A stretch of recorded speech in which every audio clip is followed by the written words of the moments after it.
Honestly, I want everything to go back the way it was. I want to go back 2 weeks ago when we were working and we weren't even thinking about this kind of stuff. We were worried about teaching children. Yeah, I mean, 2 weeks ago we were in our classrooms, we were writing tests, we were correcting homework. And I just want to get back, you know? I feel like I've spent a lot of years to become a teacher, and now I'm passing out buttons, you know? So I want to get back.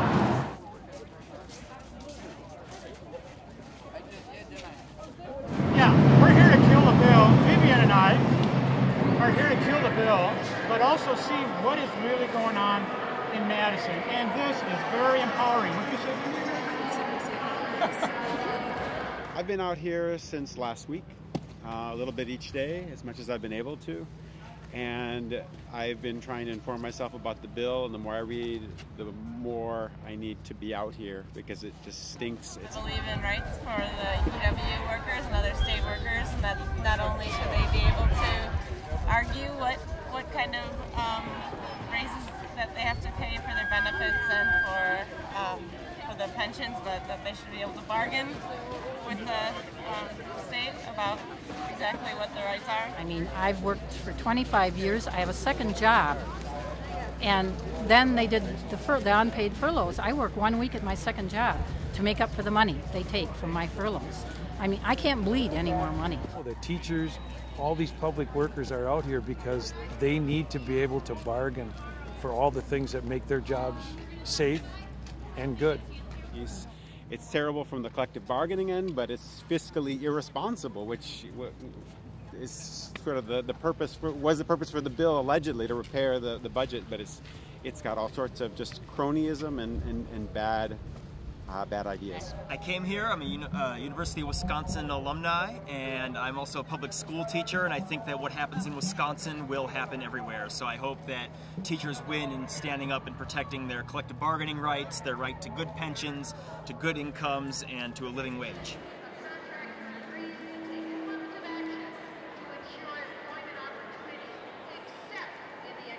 Because what most people don't know is we as state employees do pay our benefits for health, dental, and life, but we do ours pre-tax, so it's not showing up in a lot of places. Well, I think that it's wrong of the governor of the state of Wisconsin or his government to want to balance the budget off the backs of working people by taking away their right to have a union. And I'm in a school district where we got to cut $1.9 million as it is. Now he wants to throw more on top of that. So I don't have kids in school anymore. I put 3 kids through high school all the way through college. But the kids that are coming through now, they're going to get hit twice now. We gave, and then the state still spent it. I mean, they just spent more money than they took in. So it's not the workers, it's more the politicians and their bills and the special interests that they help support. When workers' rights are under attack, what do you do? Stand up, fight back! Workers' rights are under attack. What do you do? Stand up, fight back! I think we'll probably be naturally forced to frequent Wisconsin businesses probably less. This bill means for my family and my friends and my coworkers, means that if we, like we here today, we have a voice. If this bill passes, it takes away our voice. If we try to speak up, we can be fired. Well, if we can keep it out, then we're gonna stay. If not, we've already looked into it. I mean, what state are we gonna move to, you know? Because if it does get passed, if this is something that they're determined to push on us, then I can't. I mean, I've lived in Wisconsin for 30 years, but I couldn't see myself staying here and taking whatever's left over.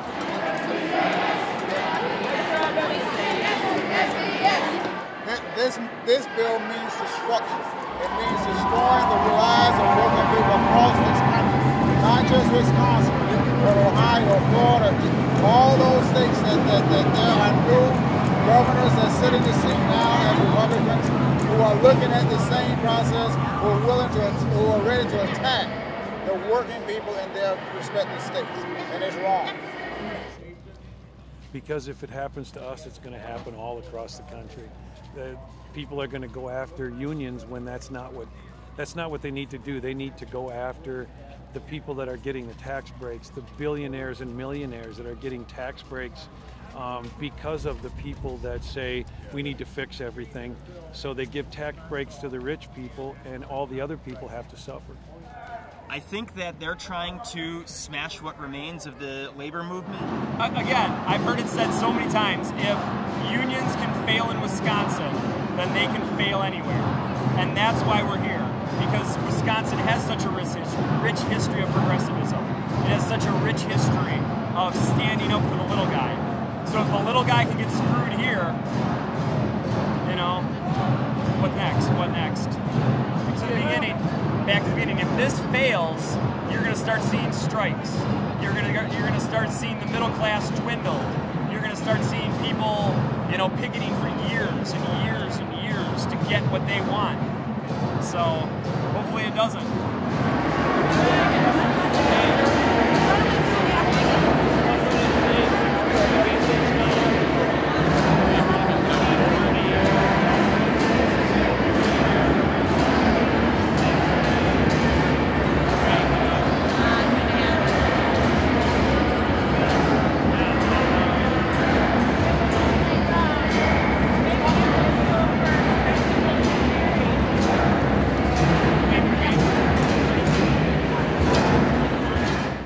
Well, if you want to know what I would like to see, I would like to see Walker and his minions gone. But I would like to see them forced to at least admit that they have been lying about the deficit and that they have not been in good faith telling the people of Wisconsin the truth, and that they have to sit down and bargain with us. They need to sit down and talk. Again, I'm gonna say this right now. I praise the Democrats that are staying out. They're staying out for one reason, and that's so that they will agree to talk to them about this bill and take collective bargaining out of the bill. That's what I'd like to see happen. I would like there to be able to have a discussion about essentially what exactly goes into the bargaining, not just to cut it off altogether, basically just to allow the workers of Wisconsin to also have comment on the bargaining. Well, I'm hoping that it will continue to galvanize Madison, the state, the country, and that we will be able to build on it and have the Senate not vote for this particular bill and realize that what Wisconsin wants is not what the governor has put forward. And that'll be the most important thing, is the actions that our state legislature and the executive branch as well take. I would like to see taxes on the rich and on corporations that are robbing us blind in every state in the United States, and I hope that people go all the way here. I think it's only fair and reasonable that we want to sit down and talk and come out with a reasonable way of looking at the budget. It doesn't have to be by killing the unions or taking away their collective bargaining. For the 14 senators who are in Illinois or any other state, please stay there until the Republicans finally accept negotiation as a term on their way of acting as leaders of the state. If they don't want to negotiate, they're not fit to lead.